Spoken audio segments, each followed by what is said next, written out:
네, 우리가 인생을 살아가면서 수도 없이 많이 실패를 경험하면서 살아갑니다. 실패하지 않고 살아가는 인생 참 잘 없어요. 근데 간혹 주변에서 보면 실패를 잘 경험하지 않고 승승장구하는 인생을 살아가시는 분들이 간혹 있는 걸 볼 수 있어요. 그러니까 이분들을 보면 보통 이렇게 두 가지 정도의 특징이 있는 경우들이 있습니다. 하나는 뭐냐 하면 교만해지기가 쉽다는 거예요. 실패를 잘 안 하니까요. 그러니까 자신감에 충만해져서 때로는 이렇게 마음이 높아지는 경우들이 있다는 거죠. 근데 다른 하나는요, 감사하시는 분들이 있어요.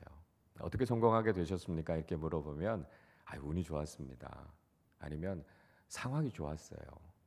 저를 도와주시는 분들이 있었어요. 이렇게 또 겸손하게 이야기하시고 감사하시는 분들이 있습니다. 뭐 그리스도인들은 당연히 하나님의 은혜입니다. 그렇게 이야기하잖아요. 하나님께서 기회를 주셨고 하나님께서 이런 은사를 주셨고 하나님께서 모든 여건들을 만들어 주셔서 그래서 성공할 수 있었습니다. 하나님께 감사합니다. 이렇게 이야기하시는 분들도 만나게 됩니다. 저는 여러분들이 인생을 살아가시는 동안 실패하시지 않고 늘 성공하는 경험들이 충만하실 수 있기를 바라고요. 그 모든 것이 하나님의 은혜였음을 고백하는 믿음의 사람들이 되시기를 주님의 이름으로 축복합니다. 자, 근데 우리가 인생을 살아가다 보면 실패하지 않고는 살아갈 수 없어요, 그죠? 그리고 성공적인 인생을 살았던 사람들도 우리가 살펴보면 여전히 그분들의 삶 속에서도 실패의 경험이 참 많았다라고 하는 걸 볼 수 있습니다. 여러분 잘 아시는 발명왕 에디슨이요, 전구에 불이 들어오게 하기 위해서 10만 번을 실험을 했다고 그러지 않습니까? 근데 이 에디슨이 실패를 받아들이는 태도가 좀 남달랐다는 거예요. 그래서 어떤 기자가 에디슨에게 와서 아니 그렇게 많은 실패를 경험하면서 실망이 되지 않으셨어요? 좌절하지 않으셨어요? 이렇게 물으니까 에디슨이 그렇게 이야기했다 그러잖아요. 전 실패한 게 아니에요. 저는 99,999번 전구에 불이 들어오지 않는 방법을 찾았을 뿐입니다. 이렇게 이야기했다는 거예요. 참 대단하죠. 그러니까 실패를 어떻게 바라보는가라고 하는 게 참 중요하다는 거예요. 그건 그저 실패가 아니라 성공으로 가는 과정이다 이렇게 받아들였다는 거예요. 저는 이런 멘탈을 가지고 있으면, 이런 긍정적인 태도를 가지고 있으면 못할 일이 없겠다 그런 생각이 듭니다. 그래서 때로는 인생에서 실패하지만 이건 실패가 아니라는 거예요. 성공으로 가고 있는 과정이고 여전히 하나님은 나를 향해서 선하신 뜻을 가지고 계신다. 그 믿음이 있다면 우린 절대로 인생에서 실패하지 않게 된다라고 하는 것이죠. 그래서 우리가 인생을 살아가는 동안 실패를 통해서도 좌절하지 않고 하나님의 선하신 뜻을 믿고 믿음으로 나아가는 사람들이 되실 수 있기를 바랍니다. 자, 그렇기 때문에요, 우리가 인생을 살아가면서 실패를 어떻게 관리하느냐라고 하는 게 참 중요하다는 생각이 듭니다. 공부 잘하는 사람들 보면요, 비결이 있어요. 뭐 여러 가지 비결들이 있는데 그 중에 하나가 뭐냐 하면 오답 노트를 잘 기록한다는 거예요. 시험 문제를 풀고 틀렸으면 이게 왜 틀렸는지, 그래서 그 문제를 집중적으로 연구해서 다음에 다시 나오면 이 문제를 틀리지 않겠다. 이렇게 오답 노트를 잘 관리하고 틀렸던 문제에 대해서 잘 대비하면 다음엔 틀리지 않는다는 거죠. 그럼 공부를 잘할 수 있게 된다라고 하는 거죠. 여러분, 우리 인생도 마찬가지라는 생각이 들어요. 우리가 인생을 살아가면서 성공적인 인생을 살아가기 위해서는 우리가 인생에서도 오답 노트를 잘 작성하는 게 중요해요. 우리가 인생을 살아가면서 우리가 어쩔 수 없이 실패의 과정을 거쳐야 한다면 우리가 실패 자체에 머물러 있는 것이 아니라 실패를 통해서 배우는 거죠. 왜 실패했는지, 그리고 다음에는 어떻게 하면 실패하지 않을 수 있는지를 우리가 잘 배우고 교훈으로 삼는다면 우리는 앞으로 성공적인 인생을 살아가게 된다라고 하는 것이죠. 그래서 제가 가끔 리더십 관련해서 강의할 때 그런 이야기를 합니다. 우리가 실패를 통해서 배우지 못하면 그 실패는 아무런 의미가 없다는 거예요. 실패할 수 있어요. 그러나 그 실패를 통해서 내가 왜 실패했을까? 무엇이 잘못된 거지? 앞으로는 이렇게 하지 말아야 되겠다라고 하는 것을 배우고 우리가 변화되기만 하면 우리는 인생 속에서 성공적인 삶을 살아가게 된다라고 하는 것이죠. 그래서 우리가 이 실패를 잘 딛고 그것을 통해서 좋은 교훈을 얻게 된다면 그 실패가 오히려 성공으로 나아가는 지름길이 될 수도 있다라고 하는 것이죠. 우리는 이런 마음들을 가지고 때로는 실패할 수도 있지만 그것을 통해서 좋은 교훈을 얻고 우리의 인생을 향하신 하나님의 선하신 계획을 향해서 바르게 나아가는 믿음의 사람들이 되어야 하겠습니다. 자, 우리가 6월 한 달을 시작하면서 우리는 늘 나라와 민족을 위해서 기도하면서 생각하죠. 또 특별히 우리가 나라를 위해서 생각할 때 지도자를 위해서 기도하는 것이 참 중요합니다. 왜냐하면 지도자가 바르게 잘 세워져 있어야 공동체가 복을 받기 때문에 그렇습니다. 자, 우리가 오늘 읽었던 본문의 말씀 속에서는요, 이스라엘 역사에 대표적으로 실패한 지도자 한 사람을 우리가 보게 되죠. 그 사람이 바로 사울 왕이었습니다. 그는 이스라엘의 초대 왕이었지만 하나님 앞에 버림받은 왕이었지 않습니까? 대표적으로 실패한 인생을 살았던 사람이 바로 이 사울이라는 사람이었습니다. 자, 근데요, 사울을 가만히 살펴보면 사실 실패하기 쉽지 않은 사람이었어요. 왜냐하면 사울은 아주 좋은 조건, 환경을 가지고 있었던 사람이었기 때문이었습니다. 사무엘상 9장 1절 2절에 보면 사울에 대해서 이렇게 소개해주고 있어요. 베냐민 지파에 기스라 이름하는 유력한 사람이 있으니 그는 그는 아비엘의 아들이요 스롤의 손자요 베고랏의 증손이요 아비야의 현손이며 베냐민 사람이더라. 기스에게 아들이 있으니 그의 이름은 사울이요 준수한 소년이라. 이스라엘 자손 중에 그보다 더 준수한 자가 없고 키는 모든 백성보다 어깨 위만큼 더 컸더라. 이렇게 말씀하고 있습니다. 자, 그러니까 지금 사울이 가지고 있었던 조건이 어떤 것인가 하는 것을 이야기하고 있어요. 사울이라고 하는 사람은 베냐민 지파 출신이었습니다. 물론 베냐민 지파라고 하는 지파가 이스라엘 중에 아주 중심이 됐던 지파는 아니었습니다. 그렇지만 사울의 아버지였던 기스라고 하는 사람이 이 베냐민 지파에서는 유력한 사람, 그러니까 꽤 부유하고 영향력이 있었던 사람이 바로 사울의 아버지였습니다. 그리고 사울은요, 외모가 아주 출중한 사람이었어요. 외모가 아주 잘생긴 사람이었고 키도 커서 다른 사람들보다는 월등하게 눈에 띌 정도로 그렇게 좋은 외모를 갖고 있었습니다. 그것만이 아니었죠. 하나님의 선지자인 사무엘이 사울을 왕으로 세우기 위해서 기름 부으려고 했을 때 사울이 그런 이야기를 합니다. 우리는 이스라엘 지파 중에 가장 작은 지파인 베냐민 지파고 우리 집안도 이 지파에서 사실은 작은 집안, 미약한 집안입니다. 그러니까 제가 왕이 될 만한 사람이 아닙니다. 이렇게 이야기할 정도로 굉장히 겸손한 사람이었어요. 그런데 그는 암몬과의 싸움에서 아주 놀라운 승리를 거둘 만큼 업적도 가지고 있었던 사람이었습니다.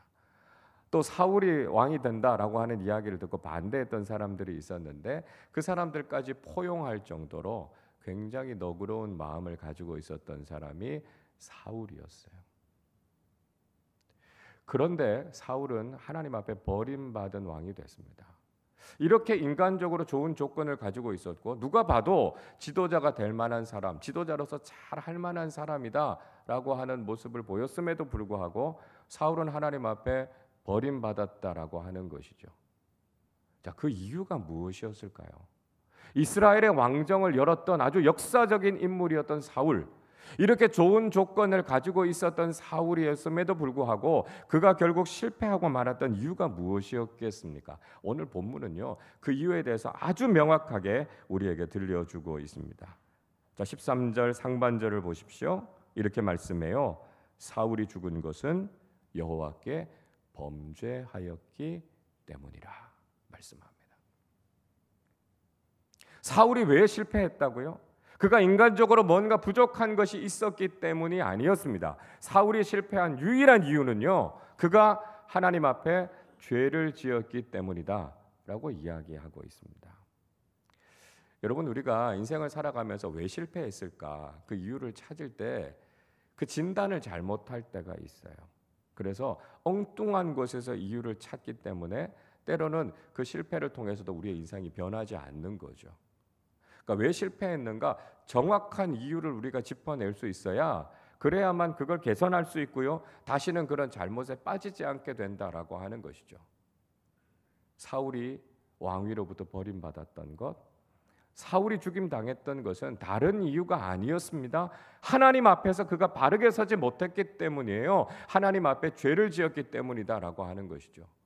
여러분, 우리가 인생에서 왜 실패하게 될까요? 여러분, 우리가 삶에서 실패하게 되는 이유는요, 하나님 앞에 죄를 짓기 때문입니다. 우리는 이 죄의 문제를 해결하지 않으면 하나님 앞에서 올바르게 서는 그리스도인으로 살아갈 수 없다라고 하는 것을 분명히 알아야 된다라고 하는 것이죠. 다른 이유에서가 아니에요. 표면적으로 볼 때는 여러 가지 다른 세상적인 이유 때문에 내 삶에 어려움이 있구나, 내 삶이 무너졌구나, 실패했구나, 그렇게 생각할 수 있어요. 그러나 그 가장 근본적인 이유는 무엇입니까? 우리가 하나님 앞에 바르게 서지 않았기 때문이에요. 우리가 하나님 앞에 우리의 죄를 회개하지 않았기 때문이라는 거예요. 우리의 인생에 어려움이 있는 이유, 우리의 삶이 흔들리고 있는 이유는 분명합니다. 우리가 하나님 앞에 죄를 지었기 때문이에요. 그래서 우리가 정말 하나님 앞에 바르게 서 있는가? 하나님께서 기뻐하실 만한 믿음의 사람들로 살아가고 있는가? 우리의 모습을 돌아보아야 하고요. 우리의 죄를 회개해야만 우리는 영적으로 형통한 인생, 바른 인생을 살아갈 수 있다라고 하는 것을 우리가 알아야 된다는 것이죠. 자, 그렇다면 사울이 하나님 앞에서 무슨 죄를 지었을까요? 우리가 하나님 앞에서 해결해야 하는 이 죄의 문제는 무엇일까요? 자, 먼저 하나님의 말씀을 지키지 않은 죄를 해결해야 한다는 것입니다. 13절 말씀 계속해서 읽어보면 이렇게 말씀해요. 그가 여호와의 말씀을 지키지 아니하고, 그렇게 이야기합니다. 사울이 실패한 결정적인 이유는 그가 하나님의 말씀을 지키지 않았습니다. 그는 하나님의 명령을 따라야 했고요, 하나님의 말씀에 순종했어야 했어요. 근데 사울은 하나님의 말씀을 무시했습니다. 왜 그랬을까요? 그가 왕이 되면서 교만해졌기 때문입니다. 이스라엘의 왕은요, 자신이 왕이 아니라 하나님이 왕이심을 고백해야 됩니다. 그게 바로 신정국가예요. 하나님께서 이스라엘의 왕을 세우셨지만 이스라엘의 왕은 자기 마음대로 다스리고 자기 마음대로 살면 안 되는 존재예요. 그는 하나님을 왕으로 인정하고 철저하게 하나님의 말씀에 순종했어야 됐다는 것이죠. 근데 사울은요, 왕이 되면서 자신의 야망, 자신의 욕심을 따라서 살았던 거죠. 그래서 하나님의 말씀에 순종하지 않았습니다. 블레셋과의 전쟁에서도 아말렉과의 전쟁에서도 하나님의 말씀에 순종하지 않고 자기가 하고 싶은 대로 내 생각대로 했기 때문에 하나님 앞에서 죄를 지었던 것이죠. 여러분, 우리가 그리스도인으로 살아간다면 가장 중요한 것은 하나님의 말씀에 순종해야 된다는 거예요. 내 생각대로 살아가는 것이 아니고요, 하나님께서 무엇이라고 말씀하시는가, 거기에 귀를 기울여야 되고요, 하나님의 뜻을 이루기 위해서 우리의 삶을 드리는 사람들이 되어야 된다는 것이죠. 근데 문제는 우리가 하나님의 말씀에 귀를 잘 안 기울인다는 거예요. 하나님의 말씀을 읽고 하나님의 말씀을 묵상하는 일을 위해서 우리가 집중하지 않는다는 것이죠. 하나님의 말씀을 모르고요, 하나님의 뜻이 무엇인가에 대해서 우리가 깊이 묵상하지 않으니까요, 자꾸 내 생각대로 하는 경우들이 많다는 거예요. 때로는 교회 안에서 핵심적인 사역을 하시는 분들도 정말 하나님의 말씀을 묵상하고 하나님의 뜻이 무엇인가를 알고 그 뜻을 위해서 헌신해야 되는데 때로는 그냥 내 생각대로 내 경험대로 해버릴 때가 있습니다. 그럼 실패한다는 거예요. 우리는 늘 하나님의 말씀을 잘 듣고 하나님의 뜻이 무엇인가를 알고 그 뜻에 순종하는 사람들이 되어야 하나님께서 원하시는 믿음의 길을 걸어갈 수 있게 된다는 것이죠. 자, 둘째로요, 잘못된 영적 가르침을 따랐던 죄를 회개해야 한다는 것입니다. 13절 계속해서 읽어보니까 이렇게 말씀하지요. 또 신접한 자에게 가르치기를 정하고, 그렇게 이야기합니다. 사울이 또 하나 저질렀던 결정적인 잘못이 이것이었다라고 하는 거예요. 잘못된 영적 가르침을 따랐다라고 하는 것입니다. 사울은 누구의 가르침을 따라야 됐습니까? 하나님께서 세워주신 사무엘이라고 하는 영적 지도자의 가르침을 따라야 했어요. 그런데 사울은 사무엘을 통해서 주시는 그런 영적인 지도와 가르침을 따르지 않았다는 거예요. 그래서 블레셋과의 전쟁을 할 때 사무엘에 와서 제사를 지나도록 기다려야 됐잖아요. 사무엘의 지도를 따랐어야 됐잖아요. 근데 사울은 조바심 때문에 기다리지 못했습니다. 그리고 자신이 해서는 안 되는 제사를 자기가 그냥 드려버리고 말았다라고 하는 거죠. 아말렉과의 전쟁도 마찬가지 아니었습니까? 하나님께서 사무엘 선지자를 통해서 명령하셨어요. 이 전쟁에서는 아무런 전리품도 취하지 말라고요. 근데 그 지도를 따르지 않았어요. 그래서 각종 좋은 것들을 그가 취하지 않았습니까? 나중에 이제 사무엘이 손절해서 이제 더 이상은 하나님의 말씀을 가르쳐 주지 않으니까요. 그는 신접한 여인을 찾아가서 어떻게 하면 좋을지를 묻습니다. 사울이 잘못된 영적인 가르침을 따랐다는 거예요. 우리의 삶에 어떻게 적용해 볼 수 있을까요? 여러분, 직접적으로요, 교회를 다닌다라고 하면서도 영적으로 잘못된 것에 빠져 계신 분들이 있습니다. 교회 다니시는 분들도 여전히 미신에 빠져 있는 분들도 있고요, 점을 치러 다니시는 분들도 있어요. 신앙인답지 못한 모습으로 사는 분들이 있어요. 하루 시작하면서 말씀 읽으면서 묵상해야 되는데 오늘의 운세 이런 거 보는 사람들이 있어요. 풍수지리 따르는 사람들도 있고요. 뭐 타 종교에서 하는 잘못된 습관들, 심지어는 뭐 이사하거나 중요한 일이 있으면 나를 보는 사람들도 있어요. 여러분, 이 정도 되면 그리스도인이라고 말하기 어렵죠. 좀 더 우리에게 좀 와닿는 이야기들을 한다면, 우리가 하나님께서 세워주신 교회의 영적인 질서와 가르침을 잘 따르는 것이 참 중요합니다. 왜냐하면 하나님께서 세워주신 영적인 권위, 리더들은요, 하나님께서 그런 권위를 허락해 주신 거거든요. 그래서 교회 안에서 있는 모든 기관들, 모든 자치단체들은요, 교역자와 당회의 영적인 지도를 잘 따르셔야 합니다. 교회 전체를 보면서 어떻게 하면 하나님의 뜻대로 교회를 잘 세워갈까 늘 신중하게 기도하고 또 여러 가지들을 이끌어가는 교회의 리더십들을 잘 존중하고 따를 수 있어야 된다라고 하는 것이죠. 작은 교회 안에서는 어떻습니까? 인도자들을 잘 따르셔야죠. 인도자들의 돌봄, 인도자들의 영적인 지도를 잘 따라야 합니다. 간혹 보면 교회 밖에서 어디 성경 공부를 하시거나 아니면 영적인 지도를 받으시는 분들이 있는데 이거 굉장히 위험한 겁니다. 반드시 교회 안에서 양육과 훈련을 받으셔야 되고요. 우리 교회의 교역자들을 통해서 여러분 영적인 지도를 받으셔야 돼요. 우리 교회는 정말 건강하고 성숙한 리더십들을 통해서 우리가 어떻게 하면 올바른 신앙생활을 할 수 있을지에 대해서 여러분들을 잘 안내하고 있습니다. 그래서 우리가 잘못된 영적인 가르침을 따라가는 게 얼마나 위험한 것인가라고 하는 걸 알아야 하고요. 교회 안에서 말씀 중심으로 하나님께서 세워주신 영적인 질서를 존중하면서 우리가 신앙생활을 할 때 우리의 신앙이 건강해질 수 있다라고 하는 것을 우리가 꼭 알아야 된다는 것이죠. 자, 셋째로는요, 하나님께 기도하지 않은 죄를 해결해야 한다는 것입니다.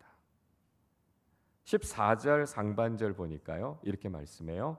여호와께 묻지 아니하였으므로, 이렇게 말씀합니다.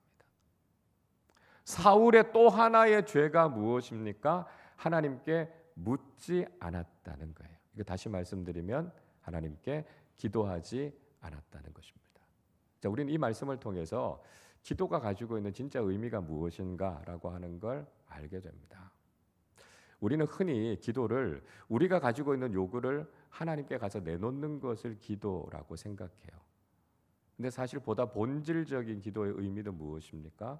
하나님께 묻는 거예요. 하나님의 뜻이 무엇인가라고 하는 것을 묻는 것이 보다 더 본질적인 기도의 의미라는 거예요.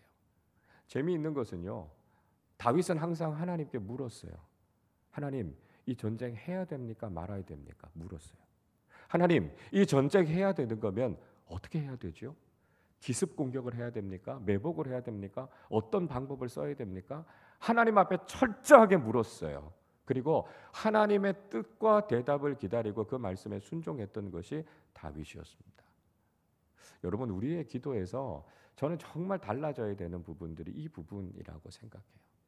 우리는 하나님 앞에 기도할 때요, 우리가 이미 결론을 가지고 갑니다. 그래서 하나님 앞에, 하나님 이렇게 해주세요. 도장 찍어주세요. 이걸 기도라고 생각해요. 그러나 여러분, 기도는요, 우리가 백지를 들고 하나님 앞에 가는 거예요. 하나님, 하나님의 뜻이 뭐죠? 써주세요. 그러면 제가 이 말씀대로 순종하겠습니다. 이게 기도가 돼야 된다는 거예요. 기도는요, 우리의 요구를 가지고 하나님 앞에 일방통보를 하는 게 아니고요, 하나님의 뜻을 향해서 열려 있어야 된다는 거예요. 그리고 내 힘으로는요, 내 능력으로는 하나님의 뜻대로 살아갈 수 없으니까 하나님, 그렇게 살아갈 수 있는 마음과 능력을 주세요. 이게 기도라는 거예요. 기도는요, 열린 상담입니다. 간혹 교우들이 저한테 와서 이제 여러 가지 문제들을 가지고 상담하시는 경우들이 있어요. 근데 때로는요, 답을 다 갖고 오세요. 그리고 저한테 확인을 받고 싶어 하세요. 그건 상담이 아니에요. 여러분, 상담은요, 결론을 열어놔야 되는 거예요. 그리고 정말 어떻게 하는 것이 신앙적으로 하나님 앞에서 바른 것인가라고 하는 것을 듣기 위해서 의논하는 게 상담이에요. 여러분, 하나님 앞에 우리가 그렇게 나아가서 기도할 때 그 기도를 통해서 우리가 하나님과 진짜 영적으로 교제하는 거 아닙니까? 내가 하고 싶은 이야기만 하고 끝내면 그게 무슨 영적인 교제예요? 우리의 문제를 하나님 앞에 가지고 나아가서 하나님의 음성을 듣고 하나님의 뜻을 들어야만 그게 진짜 영적인 교제 아닙니까? 여러분, 기도는 하나님께 묻는 것이에요. 하나님께 묻지 않는 것, 신앙생활에 있어서 큰 잘못이라는 거죠. 모든 문제에 대해서 우리가 기도를 통해서 하나님 앞에 묻고 하나님의 뜻대로 순종하며 살아가는 믿음의 사람들이 될 때 우리는 올바른 신앙인으로 살아갈 수 있다는 것을 꼭 기억하실 수 있기를 바랍니다. 사울은 하나님 앞에 버림받았어요. 그 이유가 뭐라고요? 하나님 앞에서 죄를 지었기 때문이에요. 그 죄의 문제를 해결하지 못했기 때문에 결국은 그 왕위와 그 나라를 잃게 됐고요. 하나님의 마음에 합당한 사람 다윗에게 하나님께서 그 왕권을 물려주셨습니다. 여러분, 우리는 유언 한 달을 시작하면서 오늘 이 말씀을 통해 다시 한번 귀한 영적인 교훈을 깨달아야 되겠어요. 왜 우리가 그리스도인으로 살아가면서 실패하는가? 결국 우리의 죄의 문제를 해결하지 않았기 때문입니다. 하나님 앞에서 우리의 죄의 문제를 회개하고 이 죄의 길에서 돌이켜 서서 하나님이 기뻐하시는 믿음의 길이 무엇인가를 알고 그 길을 걸어가는 믿음의 사람들이 되시기를 바랍니다. 하나님의 말씀에 순종하고요, 올바른 영적인 가르침을 따르시고 늘 열린 마음을 가지고 하나님의 뜻을 묻고 그 뜻에 순종하는 믿음의 사람들이 되셔서 이번 한 달을 살아가는 동안에도 영적으로 승리하는 형통한 믿음의 삶을 살아가는 우리 모두가 되시기를 주님의 이름으로 축원합니다. 우리 시간에 같이 찬양하고 함께 말씀을 생각하며 기도하겠습니다. 주여, 우린 연약합니다. 주님, 우리는 오늘 또 넘어집니다. 그렇게 연약한 우리들이지만 하나님 우리를 붙잡아 주시고 특별히 우리가 가지고 있는 이 죄의 문제를 해결하고 하나님 앞에 바로 서서 6월 한 달도 믿음으로 승리하는 또 형통한 믿음의 삶을 살아가는 우리 모두가 되게 해 주십시오. 우리 함께 고백하며 찬양하도록 하겠습니다. 주여, 우린 연약합니다. 주여, 우린 연약합니다. 우린 오늘을 힘겨워합니다.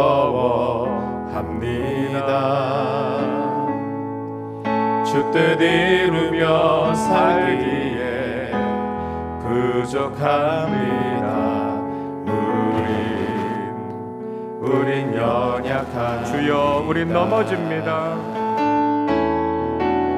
주여 우린 넘어집니다. 오늘 하루 또 실수합니다. 주의 긍휼을 구하는 죄인입니다. 우리 주만 바라봅니다. 한없는 주님의 은혜, 한없는 주님의 은혜, 온 세상 위에 넘칩니다. 가릴 수 없는 주 영광, 온 땅 위에 충만합니다. 주님만 이 길이 오니 우린 그 길 따라갑니다. 그날에 우리 이루신 주는 완전합니다.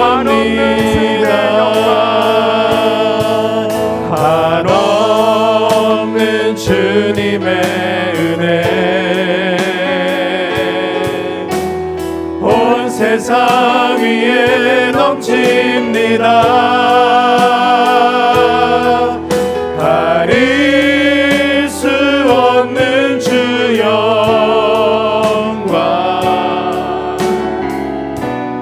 온 땅 위에 충만합니다. 주님만 이 길이 오니 우린 그 길 따라갑니다. 우린 그 길 따라갑니다.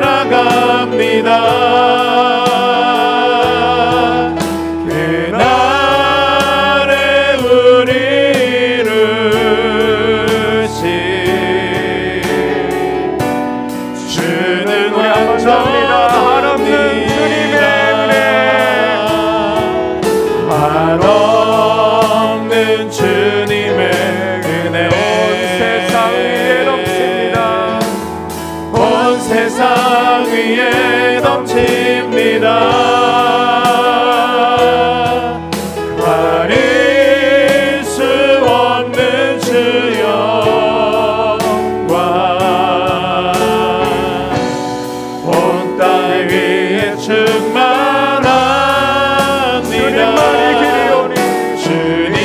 주님만 이 길이 오니 우린 그 길 따라갑니다.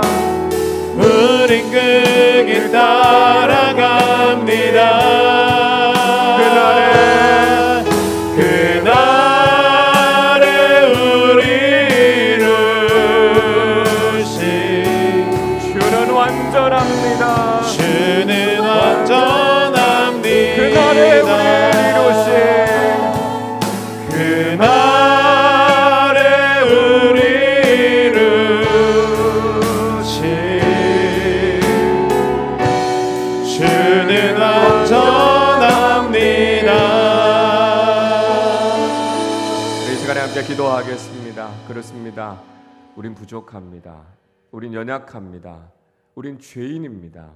우리 생각대로, 우리가 하고 싶은 대로 살아가면 우린 결국 실패합니다.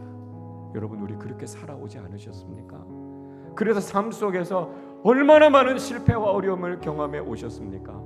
그렇게 실패한 인생을 살아왔다면 이젠 달라져야지요. 이젠 다시 실패하지 말아야지요. 사울이 버림받았던 것은 하나님께 죄를 범했기 때문입니다. 그 죄로부터 돌아서야 하나님께서 그 인생을 인정해 주시고 그 인생을 세워 주실 수 있습니다. 하나님, 이제 우리의 모든 죄를 버리고 우리의 모든 생각을 내려놓고 주님만이 길이고 주님의 은혜만이 우리를 살리며 주님의 긍휼하심만이 우리의 인생을 다시 세워주실 수 있는 비결임을 깨닫게 하여 주시고 주님의 완전하신 말을 믿고 주님의 말씀을 의지하고 바른 길을 걸어가는 믿음의 사람들 되게 하여 주시옵소서. 그래서 6월 한 달을 살아가는 동안 하나님께서 우리에게 허락해 주시는 영적으로 형통한 인생, 믿음으로 승리하는 인생을 살아가는 우리 아름다운 교회 모든 교우들과 가정들 되게 하여 주시옵소서. 우리 말씀을 생각하며 함께 합심으로 기도하겠습니다. 하나님 아버지 감사합니다. 하나님 6월 한 달을 시작하며 하나님 앞에 나와 기도하며 말씀을 들으며 하나님의 뜻을 깨달으며 나아가도록 주님 은혜를 베풀어 주심을 감사드립니다. 하나님 아버지, 우리가 하나님 앞에 지었던 죄를 회개하게 하시고 하나님 아버지, 우리가 다시 한번 우리의 연약함을 하나님 앞에 고백하게 하여 주옵소서. 하나님 아버지, 우리가 실패했던 원인은 우리의 죄 때문임을 하나님 앞에 고백하게 하시고 우리의 죄의 문제를 해결하고 하나님 앞에서 전결해져서 하나님께서 인정하시고 하나님께서 세워주시는, 하나님께서 기뻐하시는 믿음의 삶을 살아갈 수 있도록 주여 우리의 삶을 이끌어 주시고 인도하여 주시옵소서. 하나님 아버지, 이제는 내 생각대로 내가 원하는 대로 살아가지 않게 하여 주시고 오직 하나님의 말씀에 순종하게 하여 주시고 하나님의 뜻을 구하게 하여 주시고 하나님께 묻고 기도하게 하여 주시고 잘못된 영적인 길을 걸어갔던 것들을 완전히 청산하고 이제는 오직 하나님의 뜻에 순종하며 살아가는 사람들이 되게 하여 주시기를 원합니다. 하나님 아버지, 다시 영적으로 실패하는 인생을 반복하지 않게 하여 주시고 이제는 오직 하나님의 뜻을 구하고 하나님의 길을 걸어가게 하여 주셔서 주님의 완전하심을 믿고 주님의 선하심을 의지하며 이 믿음의 길을 걸어가서 하나님 영적으로 형통한 인생, 믿음으로 승리하는 인생을 살아가는 우리 모든 교우들 다 되게 하여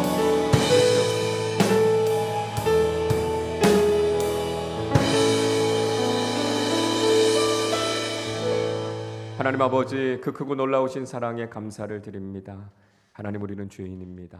하나님, 우리는 부족하고 연약합니다. 우리의 생각대로 내가 원하는 대로 살아가다가 늘 넘어지고 부서지고 깨어지는 우리의 인생을 주님 긍휼히 여겨 주시옵소서. 하나님, 우리가 그리스도인으로서 올바른 삶을 살지 못하고 실패했던 이유가 우리의 죄 때문이었음을 우리가 고백하게 하여 주시옵소서. 하나님, 우리의 모든 죄를 하나님 앞에 고백하고 이제는 우리의 생각대로 내가 원하는 대로 살아가는 것이 아니라 하나님의 말씀에 순종하고 하나님께 묻고 기도하는 사람들이 되어서 오직 하나님께서 우리에게 열어주시는 그 믿음의 길을 순종하며 걸어가는 사람들 되게 하여 주시옵소서. 다시는 영적으로 실패하는 인생이 아니라 하나님께서 기뻐하시고 하나님께서 세워주시는 영적으로 형통한 인생, 믿음으로 승리하는 삶을 살아가는 우리 아름다운 교회 모든 교우들과 우리의 가정 되게 하여 주시옵소서. 겸손하게 하나님의 말씀에 귀를 기울이게 하시고 하나님의 뜻이 무엇인지를 분별할 수 있는 성령의 지혜와 충만함을 허락하여 주셔서 6월 한 달도 믿음으로 승리하는 우리 모두의 삶이 되게 하여 주시옵소서. 감사드리며 우리 주님 예수 그리스도의 이름으로 기도하옵나이다. 아멘.